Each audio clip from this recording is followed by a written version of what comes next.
आज मु बनैली आम घरर आंबर मैंगो सेक। आमर दी प्रकार आंब, गोटे बैगण पल्ली, गोटे आलफ्रांस। घर आसाला, घर रही पूरा केटे सुंदर पाची जाइए, पूरा हलदिया हलदिया हो जाइए। मुझे छोट छोट कर काटिदेली, काटि सारा पर कौन कली ना ग्राइंडिंग करदेवी। छोट छोट देखो के सुंदर सैज पूरा काटिदेली, किसीटा बटा हम, किसीटा कटा रमर सुंदर देखापी। तो देखो के सुंदर गोटे माने एत पाची जाइए, किसी लंबा लंबा कटि जाऊँगी, भलसे कटि होनी। देखो सैज जोड़ाक थिला ताकू मु रखीदेली, बेस सैज गुड़ाक ग्राइंडिंग करदेली। तापर आलमंड, पिस्ता, काजू सब टिक टिक करके साइज रे काटिदेली। ये चपर रे मु साइज रे काटिदेली, एत सुंदर स्लाइस रे कटि हो जाउची। देखंतु आलमंड, पिस्ता और काजू तादरे मु पाउडर सुगर टिके पकई देइथिली। टिके मीठा लगे भल लगे, जेहेतु टिके क्षीर मु मिसाऊँगी, भल बहलिया क्षीर टिके मिसाऊँगी, तो बढ़िया लगे।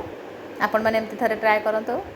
पाउडर सुगर जदि आपण मैंने ग्राइंडिंग करेंगे, खाली डायरेक्ट चीनी दे करेंगे, कि पाउडर सुगर देदेले शीघ्र मेल्ट हो। देखो गार्निश कर केते सुंदर लगुच आम बाड़ी आंबर मैंगो सेक।